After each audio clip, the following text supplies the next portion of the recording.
Biological data centre जो है एक मिनट सर। एक सुपर कंप्यूटिंग फैसिलिटी है और स्टोरेज फैसिलिटी है, जहाँ की जो सारा देश में जो भी बायोलॉजी रिलेटेड डेटा जनरेट होगा लैब्स का, उसको हम यहाँ पे सबमिट करेंगे, सो दैट लोग इसको अपने आप स्टडी कर सके, एनालाइज कर सके और आगे इसका इस्तेमाल कर सके। क्योंकि ये बहुत ज़रूरी है कि हम जो भी बायोलॉजी डेटा होता है, जैसे अगर किसी डिजीज़ से रिलेटेड है, तो उसका डिजीज़ का आपको उसके आगे आगे जाके फ़ायदे कैसे होंगे इसके बारे में पता लगना चाहिए। तो क्लिनिकल डेटा जिसको कहते हैं और बायोलॉजी डेटा दोनों साथ मिलके प्रिसिशन मेडिसिन जो अगला अगला जो पड़ाव है मेडिसिन का, वो तैयार करने की कोशिश में है हम।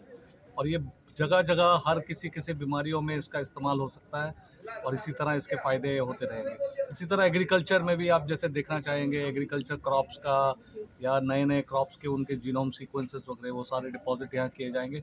और इसमें कंप्यूटिंग पावर भी इतनी ज़्यादा है कि उसको स्टडी एनालाइज करने के लिए भी बहुत ज़रूरी है कि आप सुपर कंप्यूटिंग फैसिलिटी रखें, जिसको हाई परफॉर्मेंस कैपेसिटी कहते हैं। और ये सब एक ही जगह पे बनाया है डिपार्टमेंट ऑफ बायोटेक्नोलॉजी ने, और काफ़ी सारे रीजनल सेंटर ऑफ बायोटेक्नोलॉजी जो है वो उनके नोडल हैं, उनके साथ नेशनल इंस्टीट्यूट ऑफ इम्यूनोलॉजी और international centre for genetic engineering and biotechnology, ये सारे पीआईज है इसमें। अभी तक हम पश्चिम देशों की तरफ देख रहे थे। आई थिंक हम बहुत ही कॉन्फिडेंस के साथ आगे निकल रहे हैं और ये एक बहुत बड़ी चीज़ है कि अपना कॉन्फिडेंस एनहांस रखें। जैसे कि अभी हमने देखा था कि तरह तरह के हमारे अपने लोगों में तरह तरह की बीमारियां हैं, तो इन बीमारियों का हमको अपने ही खुद इलाज ढूंढना पड़ेगा। हम अभी तक जो बाहर के देशों से इलाज लेके आ रहे हैं वो ज़रूरी नहीं है कि हमारे देशों में वैसे ही वातावरण नहीं है, वैसे ही जीन पूल नहीं है, तो इनका भी अलग अलग तरीके से है। तो इस तरह से हम अपने कॉन्फिडेंस के साथ आगे बढ़ रहे हैं और आत्मनिर्भर भारत जो हमारा देश का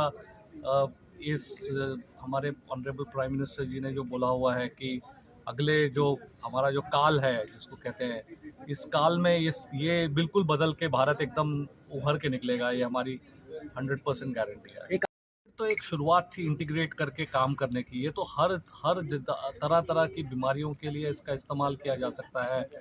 एनी बायोलॉजी रिलेटेड स्टफ जिसका इंटीग्रेशन अक्रॉस हो सकता है। अब थोड़े दिनों में देखेंगे माइक्रोबियल रेमिडिएशन जो क्लाइमेट चेंज के लिए ज़रूरी है, वो भी हम इसी में सम्मिलित करेंगे। क्योंकि जैसे माइक्रोब्स जो हैं, पेट्रोलियम वगैरह जो जो आपको देखने करते हैं, जो बायोगैस और बायोफ्यूल वगैरह, वो सब एक तरह से इसी में सम्मिलित हो जाएगा और बायोलॉजी पूरा अपने देश को एक अलग अलग डायमेंशन में लेके जाएगा।